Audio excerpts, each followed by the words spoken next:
All right. Greetings and welcome to another episode of the Sovereign Lounge. We have your hosts here, Yamin Fouzi and Around the World Man, to bring you more news, insights, education, and analysis from the world of investment migration. Today, of course, we want to get back to fundamentals and really kind of dive deep on what is investment migration. So if you're new to this topic, but you're finding it interesting, we have a lot of excellent material prepared for you today. Yamin Fouzi, please tell us, what is investment migration? Yeah, so investment migration is an alternative sort of investment type that people rarely talk about, because usually when we are talking about investments, we are talking about stocks, real estate, ETFs, even crypto to some degree could be seen as an investment. So investment migration is an entire different category. So, and most people, what they are not aware is that, actually people are getting paid to get a citizenship at the end of the day. And I'm going to explain how this actually functions, because it sounds like a ridiculous thing, because people are usually saying, okay, well, you have to pay a lot to get a citizenship. So there is usually the concept of like how to receive a citizenship first, or a residence permit, So one can be born with a citizenship by your parents, for example. So, for example, in my case, I am a Swiss and Moroccan citizen, as you can see from these passports here, if you're new here on this channel. My mother is Swiss and my father is Moroccan, so I inherited both. And that's how most people are getting their citizenship. Some of them are have the same nationality, the parents. Some even can claim them from their ancestry, which is another topic we can gladly talk about in another episode. And so that's how usually people are getting, or by birth. Like in the Americas, like from North to South America, it's usually you can get a citizenship, or you get citizenship by birth if you are born in, for example, the United States, in Canada, Brazil, or Argentina, or any of the other in countries, most of the Americas, you can get citizenship by birth. And then there's another category of, or what is coined as jus doni, this one is actually coined by the founder of Henley and Partners, or one of the members of Henley and Partners, the Christian Kellen, and this is the like jus doni, as in the reception of citizenship, or the law of paying. So you can acquire citizenship by making an investment by it. So there's two different categories in the investment migration world. One of which is residency by investment, and the other one is citizenship by investment.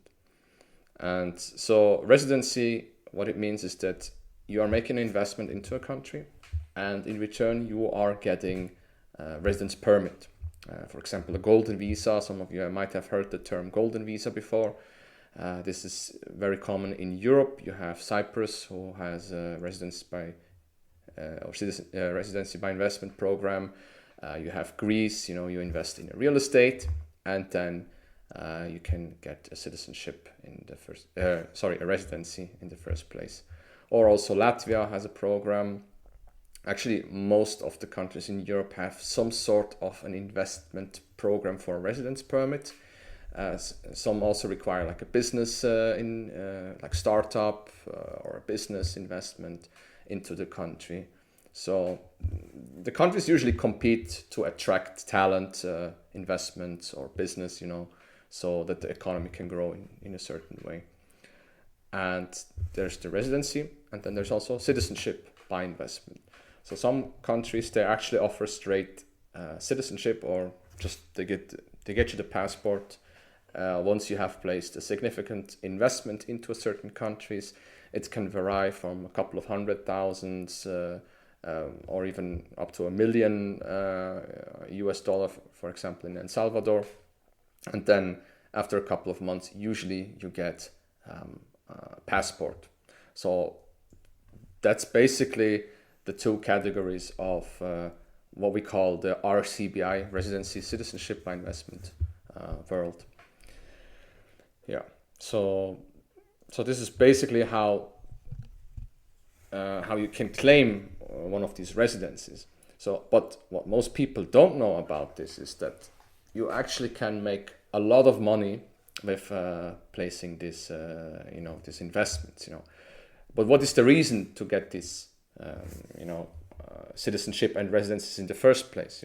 So I can show you a little graph here. Let me just quickly here. So let me check here the camera so I can show you guys. So I have now a nice roadmap here. So I hope you can see it. Can you see the mouse? Yes, it's in the center, yes. and it looks perfect. fantastic. Okay, perfect. Thank you.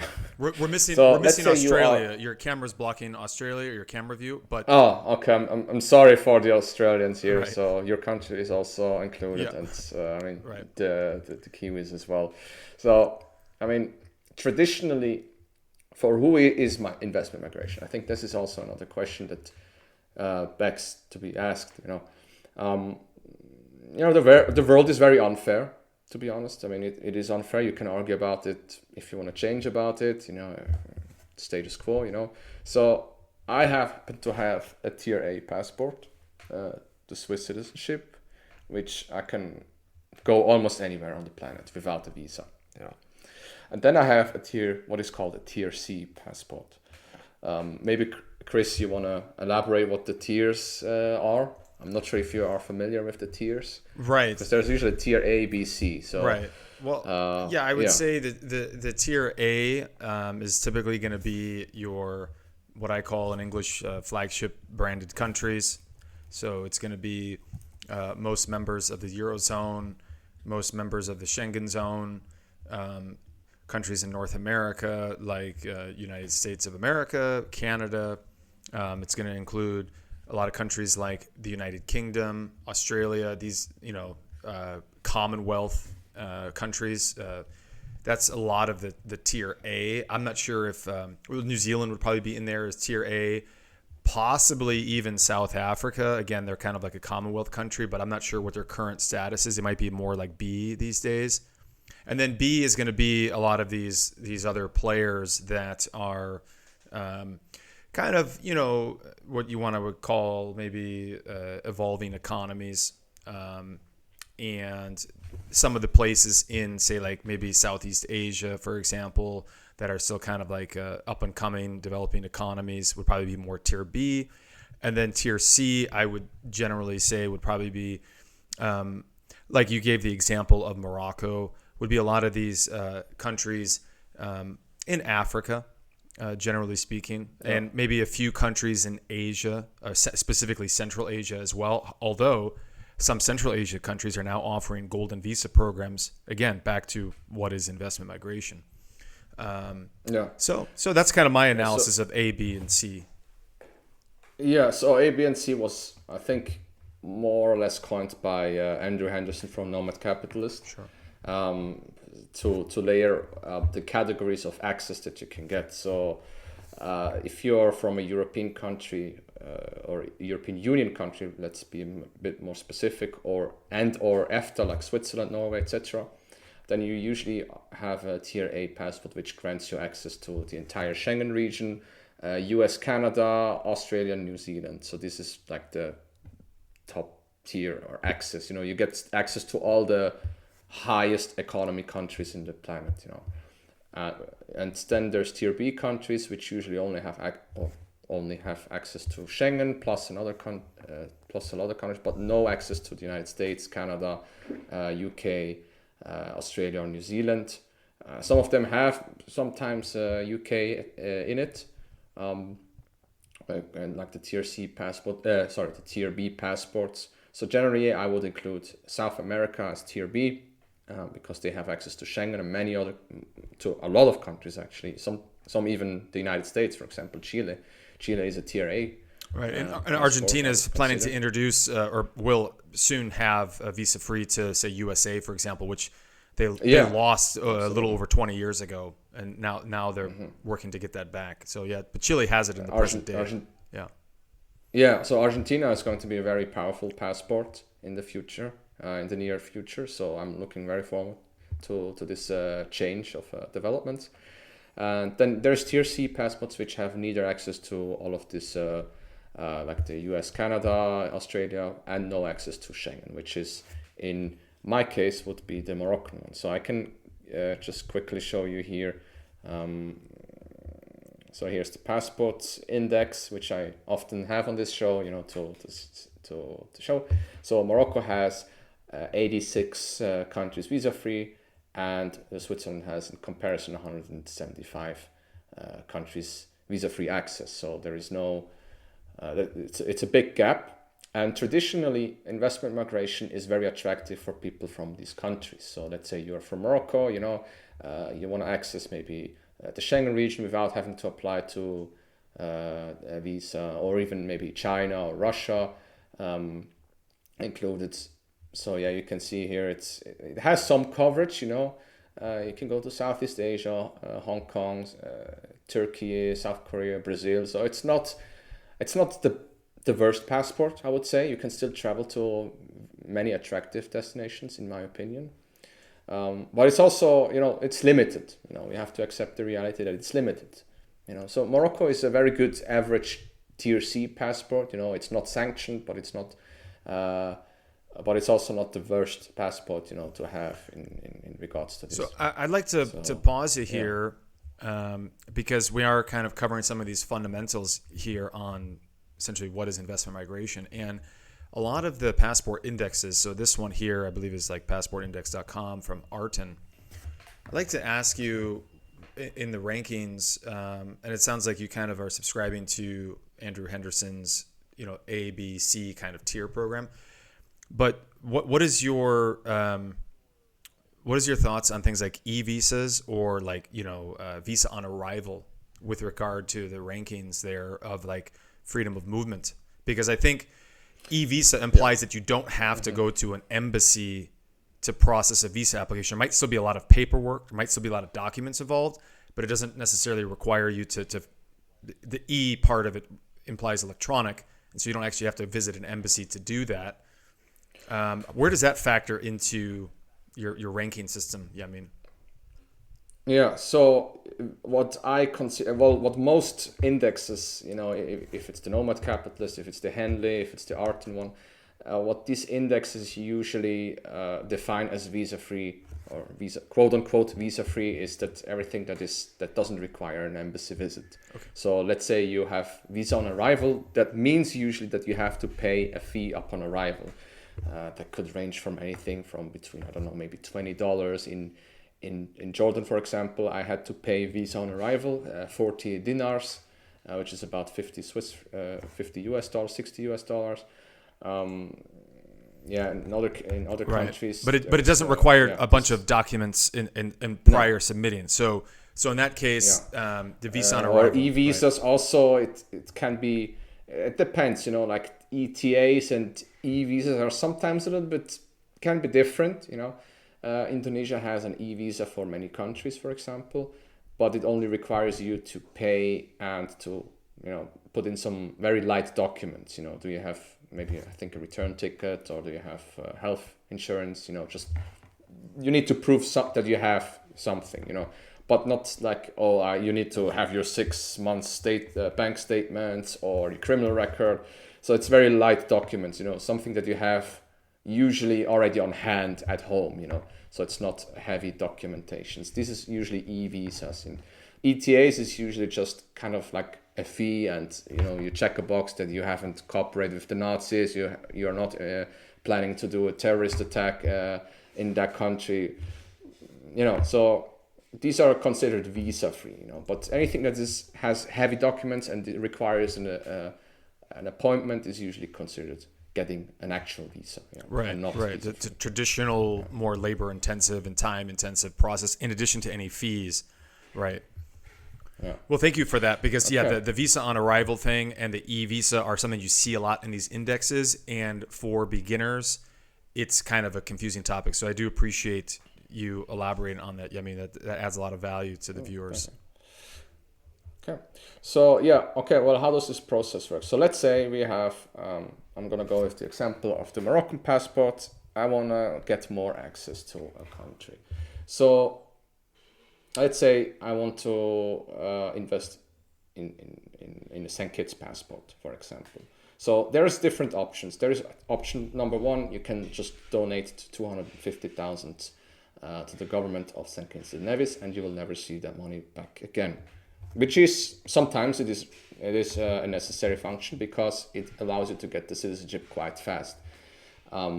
But you know the interesting part about investment migration, which is placing an investment into different countries, that a lot of these countries, as St. Kitts Nevis, for example, they have a real estate option. So you can buy a real estate, a property. I'm going to give you a quick sample here with. I'm going to show you the graphic here, so you can guys see my thoughts here. Let me see here. Oh, I hope you can. So it's always a little bit tricky here. Okay, so let's say we have a real estate for 300,000 that we want to invest into, right? So, so there we go. Here's a little bit of a spoiler down there for oh no, you don't see it actually. Okay, so let's say you have you are wealthy, you have an investment sum of 300,000 liquid available, so you decide to get a Caribbean citizenship. You know, this option is also available in Turkey and in other countries as well. And in return for this real estate investment, you get a citizenship, right? So usually the processing times, it depends. It could be a couple of months, it could be up to 1.5 years. It depends how fast you acquire the real estate, the due diligence process, etc. So all good. And then, so the program usually, they require you to hold the property for a couple of years before you can resell it. You know, otherwise you just, okay, I'm gonna buy, sell, etc. And they actually want to, you know, have some tie to the country, so you have to hold this property. So let's say you invest 300,000, and then let's say we wait for 5 to 7 years, depending on what country, and the value of the property is now. I'm just giving an example here. Right. So 450,000. So to recap here, what you're basically saying is somebody has some amount of like liquid, say fiat currency funds available, 300,000 in your example, and then they actually just buy, say like a house that's maybe totally livable, or a condo or an apartment with those funds, and then they hold on to that house. Maybe they don't live there, but they keep it for say 5 to 7 years. Correct. Yeah, and usually it's your own property. You can do it. What you can remodel it, but you can remodel it. You can rent it on Airbnb. You know, especially in the Caribbean, it's quite attractive because there are so many tourists. You know, from cruise, for honeymoon season. You know, you can offer some, I don't know, packages, and you can actually make money during this 5 to 7 years. While you're not occupying the home. You don't need to live in that home. Right. You know, you just have to own it and you have to hold it, right? And so first of all, you're making money by renting it out, perhaps. If not, then after a couple of years, and the economy is doing well in that case, or it attracts more, then there is, most of the time, there is value appreciation. So initially we have spent 300,000 for the investment of the real estate, and then after 5 to 7 years, it might be 450,000. So you can then resell the property for 450,000, and you make profit on it, and you get to keep the citizenship. And so this is the most interesting part about investment migration.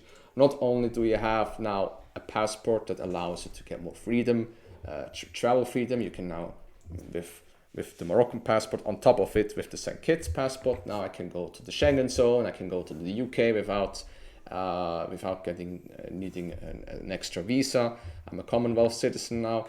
Plus, also my children have secured legacy citizenship. You know, so they don't have to apply for visas anymore. They can travel. They have a Plan B option as well in case things, you know, happen to go not so well in Morocco. You don't know. You never know what happens in any country. You know, even for Switzerland. You know, with Russia is a could be a threat, however you want to see the geopolitical stuff. In Morocco, it might be Algeria that could be a threat. So you just want to have a plan B in case something happens, It could be with any country. I'm just giving examples here. So yeah, this is one example that how you can make money and get a citizenship on top of it. This is why it is such a lucrative and interesting business, because you have secured a legacy planning option, you have a new travel document, plus you made more money on top of that. So right. I think the key thing here that you're getting at is the passive income, more or less, from, say, like renting it out, short-term renters, long-term renters during, say, that 5-year period of time. I mean, maybe in this example, the investor and now owner of this, like, say, house or apartment, maybe they want to spend, a month of the year there because, they like the area. Maybe there's mountains or beach or something nearby, or in some cases now some of these countries are requiring some time per year, like you have to be there a certain amount of time per year to kind of keep your residency active or your citizenship active. These laws and regulations are always changing. It's a little bit outside of the scope of this what is investment migration topic that we're doing today. But the bottom line is that, yeah, I mean, the house is generating, has the potential to generate revenue during that entire time that the investor is holding it. Meanwhile, they also have the new citizenship that they could potentially benefit from, like you mentioned, the legacy aspect, and then they can, potentially sell the thing for a profit after, say, 5 years, 7 years, or whatever, and still keep all of that passive income that they were generating every month, whatever they can get on average per month. So it's a very beautiful illustration you've drawn for us. I mean, I really appreciate it. Yeah, I mean, with freeform on the Apple device. So Perfect. I struggled to make it, but it's nice. Yeah. So I'm gonna give you another example here with one of the most favorite golden visa programs, and this is the Portugal golden visa. And why is it so lucrative, the Portugal golden visa? So the Portugal golden visa is you need to invest 500,000 euros in an approved fund in Portugal, and then it entitles you for a residence permit in Portugal, right? And also this residence permit, after 5 years, it can lead to a citizenship if you also happen to learn a little bit of Portuguese, plus if you have spent at least 1 week per year. Each of the years you can combine it. If there's any, maybe you can spend 2 weeks in 1 year and then just pass it down for the next year, so you don't have to visit the next year. So here it's like you invest into an investment fund in an approved 500,000. There's so many of these investment funds that we also happen to work with. And so you have to keep it for at least 5 years into this investment fund. And then what happens here, again, these investment funds, they are usually multi-tiered, and then the value of the portfolio gets to 700,000 euros. And you can then claim the Portuguese citizenship. You don't need to reinvest it. You can just say, okay, well, I want to apply for Portuguese citizenship. You pass the language test. That's it. Now you and your entire family have a Tier A passport, a Portuguese citizenship, which allows you to live, have freedom of movement in all of Schengen area. You can travel to the United States with an ESTA. Plus, you made a lot of money with this, if you take out the profits from the investment portfolio. And this is another great example on how you can secure for your legacy. You can make a profit on that. You just need to park it somewhere for 5 years, forget about it, and then you can just take out the money of it. Now, I mean, obviously, it requires you to park this money, and is not available to invest during this 5-year period, right? So that's right. Well, that's the drawback, the negative. In your example, though, this is the investment, so there should be a return of some kind. Correct. Yeah. Right. But I do need to pause you and ask a question, though, because you basically said there was, on day one, there was a 500,000 euro investment, and then 5 years later they can submit a citizenship application in this example, it was Portugal. I think this is actually a real program that you're actually highlighting here.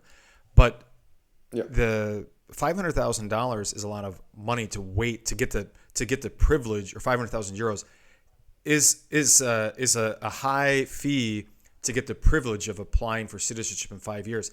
Is there a way where that investor could be a Portugal, like say a resident of some kind during that 5-year period before they can apply for citizenship?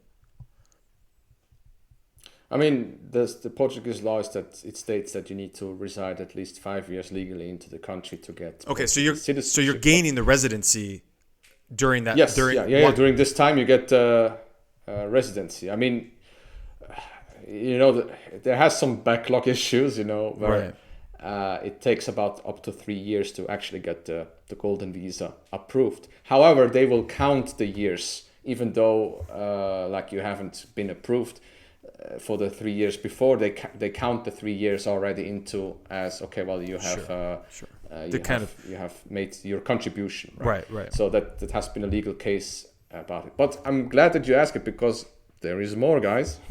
There is one company that I happen to also work with, is that what they do is they work with people who have 401ks, this pension thing in the United States, where you can place your 401 into an LLC that invested into the Portuguese fund, and then you can just live this 401 for 5 years into this Portuguese fund. You get the golden visa. You can claim the citizenship after the 5 years, and it gets right back into the 401, unless you want to retire on that time. That's an interesting thing, but it still has to meet that 500,000 euro minimum threshold. Is that correct? Yes. The 401k, yeah. Right. Correct. It cannot be lower. It has to be the 500,000. But in that case, so it's a US based 401k. Yeah, correct. Right. Yeah. So there's specifically, when I was in Miami last year, we had a good presentation on that. So how that works, and it's for Americans, this is a really interesting option. So they don't have to liquidate all of their assets that they have. They can just put out the retirement money, put it away for a couple of years. It also appreciates in value, so you get a good deal out of it, and then recoup, get the citizenship, have more money, and have a plan B. So that's that's a very fascinating thing here. Yeah, excellent summary here on the fundamentals of investment migration. Well, Yamin Fouzi, I appreciate you. I think this is another really excellent educational piece from the Sovereign Lounge. I have one more thing actually before we stop. Do you have one more thing? Okay, let's. Yeah, just one little quick example, and this is from the UAE. Before we wrap it up here, so the UAE also has a golden visa, and this is another type of investment immigration that I want to talk about just really quick here. Is that in the UAE you can invest into a real estate property for a couple of $100,000, and then it entitles you to a golden visa in the UAE. You can never get citizenship. However, what it can get you is you can live tax-free in the United Arab Emirates for as long as the golden visa applies. So this is another form of investment migration. So let's say you want to rebase, you want to base yourself in a tax-friendly jurisdiction. You can just place it into a real estate of the UAE or Dubai in that case, and then you have, first of all, a tax-free arrangement that you can live, plus you have a real estate that appreciates in value. And this is another aspect of investment migration that benefits you in legacy, in taxes, and also in visa-free travel and freedom of movement. Yeah. So I think that's all I wanted to say here. No, I appreciate it. So the UAE has another similar program, but for residents, long-term residence permit. Yeah, I think they actually have several programs. Well, I appreciate the detailed coverage here on this topic, Yamin. Oh, you're very welcome. Thanks again for joining us on another episode of the Sovereign Lounge. Signing off for now, I am Round the World Man with my co-host, Yamin Fouzi. Catch you next time. See you later, guys.